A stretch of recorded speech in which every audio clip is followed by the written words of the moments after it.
Assalamualaikum warahmatullahi wabarakatuh. Perkenalkan, kami dari anggota kelompok 3 yang beranggotakan Sania Ain Aulia dengan NIM 2020-121, Ratna Arfianti 2020-142, Nindi Novila 2020-143, Nur Sabrina 2020-147, dan Elsa Triwidia 2020-165. Di sini kami akan mempresentasikan mengenai faktor endowment dan teori Hacker-Ollin.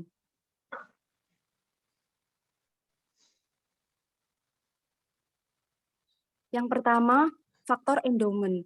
Faktor endowment atau secara harfiah jumlah faktor mengacu pada stok faktor produksi di suatu negara. Faktor-faktor produksi termasuk tanah, tenaga kerja, modal, dan sumber daya alam. Jumlah faktor yang mencakup teknologi dan infrastruktur seperti jalan, kereta api, dan pelabuhan, jumlah faktor tersebut menjadi salah satu penentu utama keunggulan kompetitif sebuah negara. Faktor endowment mempengaruhi keunggulan komparatif suatu negara karena mempengaruhi biaya peluang untuk spesialisasi dalam memproduksi barang-barang tertentu relatif terhadap yang lain. Keunggulan kompetitif ada ketika biaya peluang untuk spesialisasi lebih rendah daripada negara lain. Keberadaan keunggulan komparatif pada gilirannya dipengaruhi oleh kelimpahan, produktivitas, dan biaya tenaga kerja, tanah, dan modal. Faktor-faktor lain dapat mempengaruhi keunggulan komparatif suatu negara dalam hal praktis, seperti faktor sistem keuangan dan yang sangat maju atau skala ekonomis. Selanjutnya akan dilanjutkan oleh Saudara Hania Ain. Uji kasus. Contoh sederhana dari jumlah faktor yang berkenaan dengan tanah adalah keberadaan sumber daya alam minyak bumi. Negara-negara dengan minyak yang melimpah cenderung mengekspor minyak dan memfokuskan sumber daya internal untuk menghasilkan faktor yang mereka miliki dalam jumlah besar. Angola adalah contoh ekstrem spesialisasi seperti itu, di mana minyak menyumbang sekitar 98% dari ekspornya. Tenaga kerja merupakan input utama dalam sebagian besar produk, mulai dari pertanian hingga pabrikan ponsel, dan karakteristiknya mempengaruhi keunggulan komparatif suatu negara. Tenaga kerja yang berlimpah berarti bahwa suatu negara memiliki biaya peluang yang lebih rendah untuk mengkhususkan diri dalam kegiatan padat karya. Selain itu, tenaga kerja juga dapat ditingkatkan melalui pendidikan dan pelatihan. Tenaga kerja yang sangat terampil lebih mahal dan lebih produktif daripada tenaga kerja tidak terampil. Kualitas tersebut sangat penting. Misalnya, ketika struktur industri bergeser dari industri padat karya menjadi padat modal, yang mana membutuhkan keahlian dan pengetahuan khusus. Misalnya, ketika angkatan kerja Tiongkok semakin terampil, Cina mulai mengkhususkan diri pada barang-barang manufaktur yang lebih kompleks. Faktor endowment tidak statis. Dengan pendidikan, misalnya karakteristik angkatan kerja dapat berubah. Hal yang sama berlaku untuk investasi modal dan infrastruktur. Seiring waktu, keduanya dapat mempengaruhi sumber keunggulan komparatif suatu negara.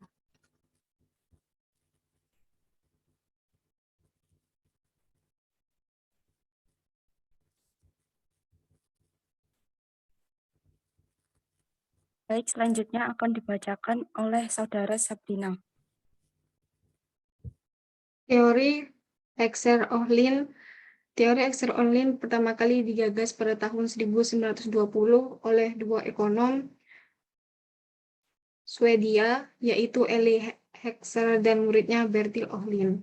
Model Hacker-Ollin merupakan model matematis perdagangan internasional yang dikembangkan oleh Eli Heckscher dan Bertil Ohlin. Model ini didasarkan dari teori keunggulan komparatif. David Ricardo dan memprediksi pola perdagangan dan produksi berdasarkan jumlah faktor atau faktor endowment suatu negara. Model ini pada intinya menyatakan bahwa suatu negara akan mengekspor produk yang menggunakan faktor yang murah dan berlimpah dan mengimpor produk yang menggunakan faktor langka. Asumsi-asumsi dalam model ini adalah: yang pertama, kedua negara yang berdagang memiliki teknologi produksi yang identik. Yang kedua, output produksi wajib memiliki skala hasil atau return to scale yang konstan. Yang ketiga, mobilitas faktor. Dan terakhir, persaingan sempurna.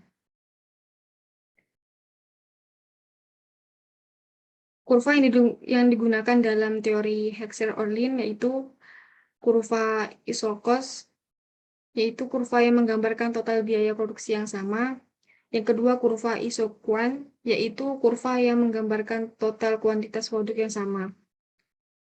Menurut teori ekonomi mikro, kurva Isokos akan bersinggungan dengan kurva Isoquant pada suatu titik optimal.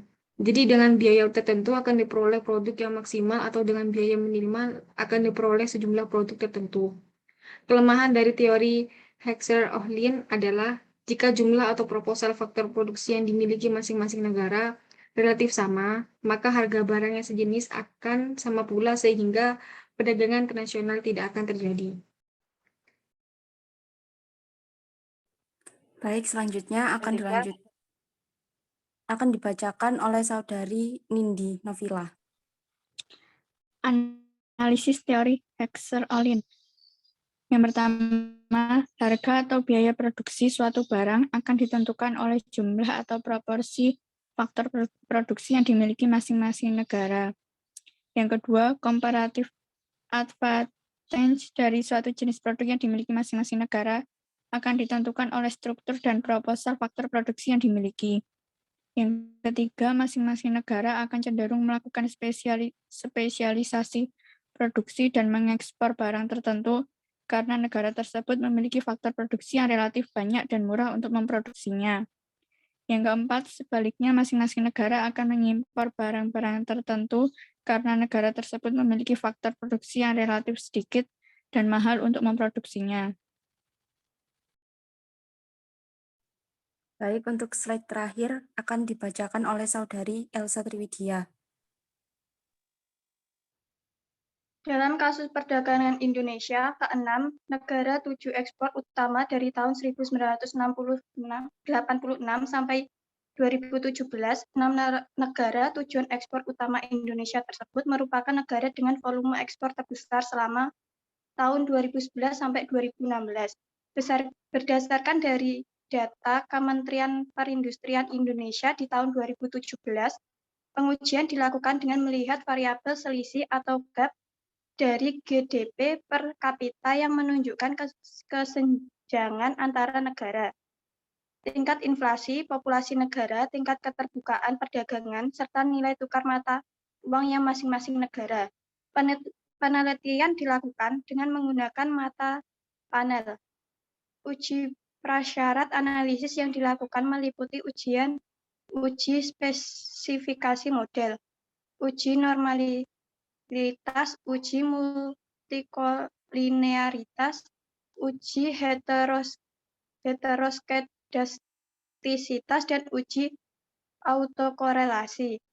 Metode analisis data yang digunakan adalah analisis dengan menggunakan error correction model atau ECM.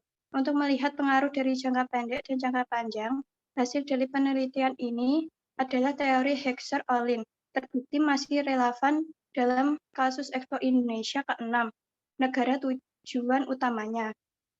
Hal ini ditunjukkan dengan nilai koefisien dari variabel gap GDP per kapita yang menunjukkan nilai positif di mana berarti semakin besar selisih atau perbedaan kondisi ekonomi negara asal dan tujuan, semakin besar volume ekspor yang terjadi. Hal ini terbukti di mana Amerika Serikat selalu menempati posisi pertama tujuan ekspor Indonesia sejak lama.